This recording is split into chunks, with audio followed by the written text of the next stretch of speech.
తెలంగాణ రాష్ట్రం ఖమ్మం నగరంలో మానవత్వాన్ని సిగ్గుపడేలా చేసిన దారుణ ఘటన ఆలస్యంగా వెలుగులోకి వచ్చింది.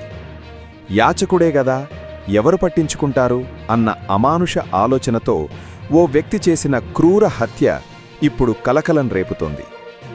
గుండెమీద, గొంతు భాగంలో పదే పదే దాడి చేసి రాక్షస ఆనందం పొందినట్లు వ్యవహరించిన ఆ నిందితుడు ఒక నిరుపేద యాచకుడి ప్రాణాలను నడిరోడ్డుపైనే తీసేశాడు. ఈ ఘటన ఖమ్మం 2 టౌన్ పోలీస్ స్టేషన్ పరిధిలో చోటు చేసుకుంది.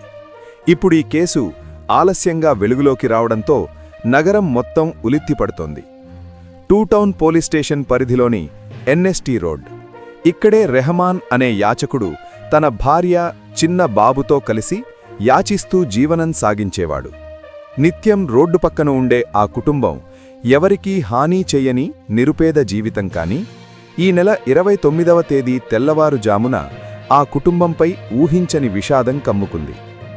బైక్పై వచ్చిన ఓ ఆగంతకుడు కొన్ని క్షణాల్లోనే రెహమాన్ను అనరాని మాటలంటూ విచక్షణరహితంగా దాడిచేసి నేరుగా చేతిపై దాడి చేశాడు.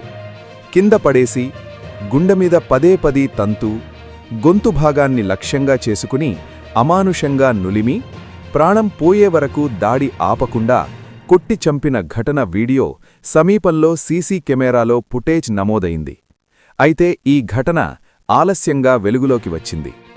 ఒక మనిషిగా కాకుండా ఓ క్రూర మృగంలా హింసించి దాడి చేసిన ఆ నిందితుడు అక్కడి నుంచి నిశ్చింతగా వెళ్ళిపోయాడు. దాడి చేసిన వ్యక్తి వెళ్లిన తర్వాత భార్య రెహమాన్ను లేపేందుకు ప్రయత్నించగా అతను అప్పటికే మృతి చెందినట్లు గుర్తించింది. ఆ వెంటనే ఖమ్మం 2 టౌన్ పోలీసులను ఆశ్రయించినట్లు సమాచారం. పోలీసులు కేసు నమోదు చేసి దర్యాప్తు ప్రారంభించారు. కాగా ఈ హత్య ఘటన ఆలస్యంగా వెలుగులోకి రావడంతో స్థానికుల్లో తీవ్ర ఆగ్రహం వ్యక్తమవుతోంది. యాచకుడైనా మనిషే, పేదవాడైనా ప్రాణం విలువైనదే అని ప్రశ్నిస్తున్నారు మానవతావాదులు. ఒక యాచకుడని చూడకుండా నడి రోడ్డుపై ఇంత దారుణంగా హత్య చేసిన సదరు నిందితుడికి భారత శిక్షా సంహిత ప్రకారం కఠినాతి కఠిన శిక్ష విధించాలని డిమాండ్ చేస్తున్నారు. అంతేకాదు, రెహమాన్ దారుణ హత్యతో దిక్కుతోచని స్థితిలో ఉన్న ఆయన కుటుంబానికి ప్రభుత్వం తక్షణమే ఆర్థిక సహాయం అందించాలని స్థానికులు, సామాజిక సంఘాలు కోరుతున్నాయి. ఇలాంటి ఘటనలు మళ్లీ జరగకుండా ఉండాలంటే నిందితుడి ఆస్తులను జప్తు చేసి కఠిన చర్యలు తీసుకోవాలని డిమాండ్లు వినిపిస్తున్నాయి. ఖమ్మం నుంచి ఈ దారుణ ఘటనపై కొనసాగుతున్న దర్యాప్తు వివరాలను మేము మీకు ఎప్పటికప్పుడు అందిస్తూనే ఉంటాం. బ్యూరో రిపోర్ట్, స్ఫూర్తి ఇండియా న్యూస్, ఖమ్మం ప్రతినిధి సతీష్ నుంచి.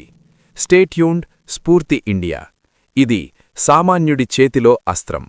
మన ఛానల్ను సబ్స్క్రైబ్ చేయటం మర్చిపోవద్దు.